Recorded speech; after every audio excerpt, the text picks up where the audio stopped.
एक ही पादप, एक ही भाग, चाहे नर है या मादा है, उसी से हम एक नया पादप तैयार कर सकते हैं। कौन सी विधि द्वारा? पादप उत्तक संवर्धन के द्वारा। सेकंड चैप्टर चल रहा है जिसका नाम है जैव प्रौद्योगिकी, उसका इतिहास, महत्व, पादप उत्तक संवर्धन क्या होता है। इसी चैप्टर की ये लास्ट क्लास है। आज इस क्लास के अंदर ये चैप्टर है वो कंप्लीट हो जाएगा। आज जो अपना टॉपिक है वो टॉपिक है पादप उत्तक की संवर्धन का कृषि में महत्व। मतलब देखो, पादप उत्तक संवर्धन क्या होता है ये हमने पढ़ लिया, ठीक है। पादप उत्तक संवर्धन क्या होता है ये हमने पहले पढ़ लिया। अब इस पादप उत्तक संवर्धन है उसका कृषि में क्या महत्व है। आज का अपना टॉपिक क्या है कि पादप उत्तक संवर्धन का कृषि में क्या महत्व है। तो इसके 8 पॉइंट है, 8 महत्व है। उन 8 महत्वों के बारे में हम कंप्लीट विस्तार से पढ़ेंगे। इनमें सबसे पहला महत्व है पादप उत्तक संवर्धन का कृषि में महत्व में सबसे पहला महत्व है वो है कायिक प्रवर्धन। सबसे पहला महत्व कौन सा है? कायिक प्रवर्धन, ठीक है। कायिक प्रवर्धन, कायिक की नाम सुना होगा आपने। एक होता है कायिक जनन, ठीक है, एक होता है कायिक अंग। तो पौधे के कायिक अंगों के नाम बताइए। यदि यह प्रश्न पूछा जाता है कि पादप के कायिक अंगों के नाम बताइए तो क्या लिखना है? जड़, तना व पर्ण, ठीक है। तो कायिक प्रवर्धन क्या होता है? जो कायिक अंग होते हैं जड़, तना व पर्ण, उनसे क्या किया जाता है?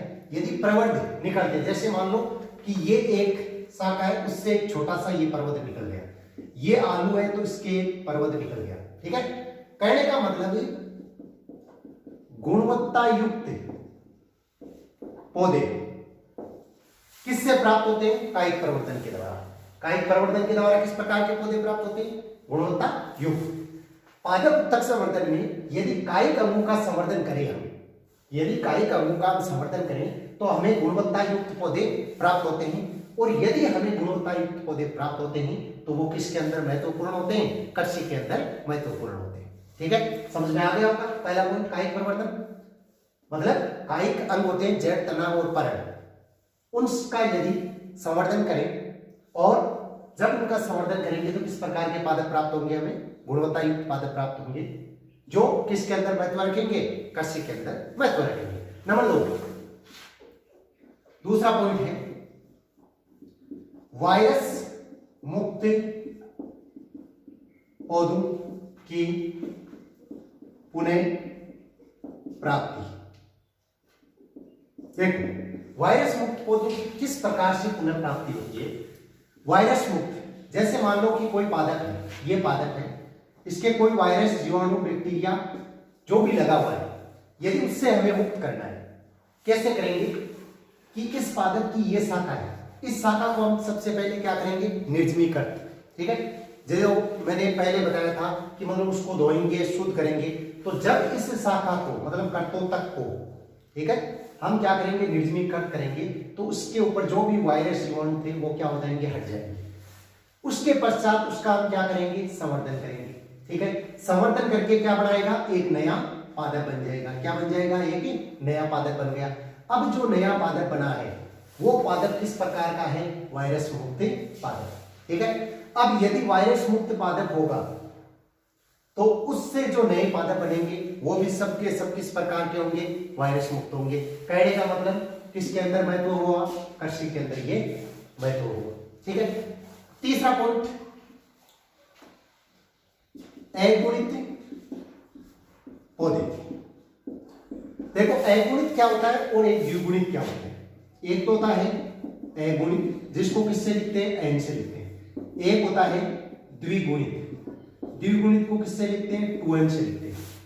यदि हमें अगुणित पौधों की प्राप्ति करनी है तो हम एक पादप है उसमें नर मादा दोनों की जरूरत नहीं है, केवल उस एक से, चाहे वो नर है या मादा है, उससे ही हम पादप वो प्राप्त कर सकते हैं। तो उनको तो हम क्या बोलेंगे? अगुणित बोलेंगे। यदि द्विगुणित हमें प्राप्त करना है, द्विगुणित पादप प्राप्त करने हैं, तब हमें किसकी जरूरत पड़ेगी? नर की भी जरूरत पड़ेगी और मादा की भी जरूरत पड़ेगी, तब हम द्विगुणित पादप प्राप्त करेंगे। लेकिन अगुणित में केवल एक ही पादप की जरूरत पड़ती है, चाहे वो नर है या मादा है। तो उस पादप का जब हम क्या करेंगे, संवर्धन करेंगे, तो एक नया पादप ही तैयार कर लेंगे। कहने का मतलब एक ही पादप, एक ही भाग, चाहे नर है या मादा है, उसी से हम एक नया पादप तैयार कर सकते हैं। कौन सी विधि द्वारा? पादप उत्तक संवर्धन के द्वारा, जो किसमें महत्वपूर्ण रखेगी, कश्यप के अंदर महत्व रखेगी। अगला नंबर 4 है समयुग्मनज। समयुग्मनज पौधे। समयुग्मनज पौधे किसे बोलते हैं? एक तो होता है विषम युग्मनज और एक होता है समयुग्मनज। समयुग्मनज किसको बोलते हैं? जिसके अंदर दोनों युग्मक कारक क्या होते हैं, समान होते हैं। जिसके अंदर दोनों युग्मक कारक समान होते हैं उसे हम क्या बोलते हैं, समयुग्मनज बोलते हैं। और जिसके अंदर दोनों युग्मक कारक है वो अलग अलग होते हैं तो उसको हम क्या बोलते हैं, विषम युग्मनज बोलते हैं। तो समयुग्मनज किस विधि द्वारा प्राप्त होगा? पादप उत्तक संवर्धन द्वारा। तो यदि मान लो समयुग्मनज हमें प्राप्त हो रहा है, जैसे जनन की प्रक्रिया होती है, तो एक तो समयुग्मनज में जनन की प्रक्रिया होती है, एक होती है विषम युग्मनज में। तो विषम युग्मनज होता है उसके अंदर जनन की प्रक्रिया अत्यधिक जटिल प्रकार की होती है, उसके अंदर जनन की प्रक्रिया में बहुत ज्यादा टाइम लगता है। लेकिन समयुग्मनज होता है उसके अंदर क्या होता है, जनन की प्रक्रिया बिल्कुल सरल होती है, बहुत ही कम समय लगता है। अर्थात समयुग्मनज पौधे कृषि के अंदर ज्यादा महत्व रखते हैं। अगला पॉइंट 5 नंबर पॉइंट है भ्रूण बचाव। देखो भ्रूण बचाव क्या होता है, इससे पहले मैंने बताया था भ्रूण संवर्धन। भ्रूण संवर्धन किसको बोलते हैं? यदि अपरिपक्व भ्रूण को संवर्धित किया जाए, यदि अपरिपक्व भ्रूण को संवर्धित किया जाए तो उसको हम क्या बोलते हैं, भ्रूण संवर्धन। अब भ्रूण बचाव, भ्रूण बचाव किसको बोलेंगे? यदि भ्रूण का हम बचाव करेंगे तो उसको हम क्या बोलेंगे, भ्रूण बचाव। कैसे किया जाता है भ्रूण का बचाव? जैसे मान लो एक भ्रूण है वो विकसित हो रहा है, परिपक्व होगा, तब तक कितना टाइम लगेगा उसको? 10 से 12 दिन का समय लगेगा, जो इससे मैंने पहले बताया था। तो उस 10 से 12 दिन के समय के मध्य उस भ्रूण पर अनेक प्रकार के रोग लग सकते हैं, अनेक प्रकार के कीट है वो आक्रमण कर सकते हैं, ठीक है, अनेक वायरस से वो क्या हो सकता है, ग्रसित हो सकता है।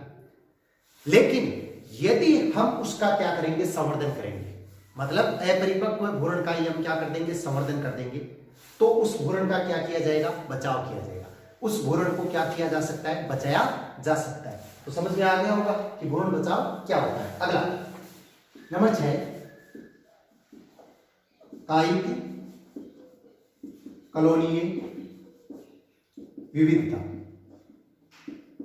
देखो कॉलोनी क्या होता है, जैसे एक कॉलोन तैयार किया जाता है किसके अंदर, एक प्रणाली के अंदर, ठीक है। जैसे नर भाग है, नर युग्मक मादा युग्मक, उनको मिलाकर उसके अंदर क्या किया जाता है, एक कॉलोन तैयार किया जाता है। क्या किया जाता है, एक कॉलोन तैयार किया जाता है।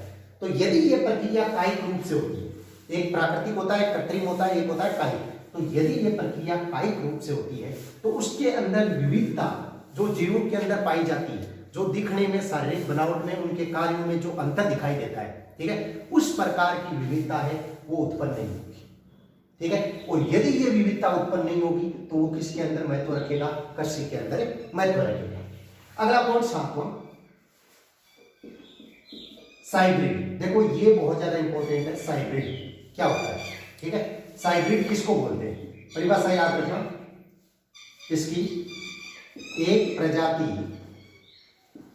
के सामान्य जीव द्रव्य, या हम इसको क्या बोल सकते हैं, प्रोटोप्लास्ट। एक प्रजाति के सामान्य जीव द्रव्य का दूसरी प्रजाति के केंद्रक विहीन, देखो नाम याद रखना, दूसरी प्रजाति के केंद्रक विहीन जीव द्रव्य में स्थानांतरण करना, स्थानांतरण करना क्या कहलाता है, साइब्रिड कहलाता है। जीव द्रव्य या प्रोटोप्लास्ट, ठीक है। जीव द्रव्य या प्रोटोप्लास्ट हम किसको बोलते हैं कि जैसे एक पादप होता है उसमें सबसे बाहर की तरफ पाई जाती है कोशिका भित्ति, उसके अंदर पाई जाती है कोशिका झिल्ली, और उसके बीच के अंदर एक पारदर्शी द्रव्य पदार्थ भरा रहता है जिसको हम क्या बोलते हैं, जीव द्रव्य बोलते हैं, जिसके अंदर विभिन्न प्रकार के कोशिकांग पाए जाते हैं, ठीक है। तो साइब्रिड ये इंपॉर्टेंट क्वेश्चन है, एग्जाम के अंदर पूछा भी जा सकता है कि साइब्रिड क्या होता है, कि एक प्रजाति के सामान्य जीव द्रव्य या प्रोटोप्लास्ट का दूसरी प्रजाति के केंद्रक विहीन जीव द्रव्य में स्थानांतरण करना क्या कहलाता है, साइब्रिड कहलाता है। ठीक है, और ये तकनीक किसके अंदर महत्व रखती है, कृषि के अंदर अत्यधिक महत्व रखती है। तो ये परिभाषा इंपॉर्टेंट है, ध्यान रखना। अगला 8वां जो लास्ट पॉइंट है, जनन द्रव्य संरक्षण। जनन द्रव्य संरक्षण, जनन द्रव्य मतलब वह द्रव्य पदार्थ जो जनन के अंदर क्या होता है, सहायक होता है, उसको हम क्या बोलते हैं, जनन द्रव्य बोलते हैं। जो जनन के अंदर क्या करता है, सहायक होता है, उसको हम क्या बोलते हैं, जनन द्रव्य बोलते हैं। ठीक है, यदि उनका संरक्षण किया जाए तो उसको हम क्या बोलेंगे, जनन द्रव्य संरक्षण। तो उसका संरक्षण कैसे किया जाता है, मतलब उनको जीवाणु से बचाना, विषाणु से, वायरस से बचाना, और उनको किस प्रकार बचाया जाएगा, जब उनका संवर्धन किसी पात्र के अंदर करवाया जाएगा। ठीक है, उत्तक संवर्धन उसका करवाया जाएगा, तो उनको जो भी जनन द्रव्य है उनको बचाया जा सकता है, किससे, जीवाणु से, विषाणु से, वायरस से, कीटों से। ठीक है, तो ये होता है पादप उत्तक संवर्धन का कृषि के अंदर महत्व। 8 पॉइंट है, ये चैप्टर अपने कंप्लीट हो चुका है। दूसरा चैप्टर जो बायोटेक्नोलॉजी, जैव प्रौद्योगिकी के बारे में हम था, जैव प्रौद्योगिकी क्या होती है उसके बारे में हमने पढ़ा, और उसका क्या महत्व है जैव प्रौद्योगिकी का, पादप उत्तक संवर्धन क्या है, अंग संवर्धन क्या होता है, जनन द्रव्य संरक्षण, भ्रूण संवर्धन क्या होता है, ठीक है, कोशिका संवर्धन क्या होता है, उनके बारे में पढ़ा, और इसका कृषि के अंदर क्या महत्व होता है, कृषि के अंदर ये क्या महत्व रखते हैं, इन सब के बारे में हमने इस चैप्टर के अंदर पढ़ा। तो ये चैप्टर अपने कंप्लीट हो चुका है। अब आगे की क्लास के अंदर हम एक नया चैप्टर स्टार्ट करेंगे।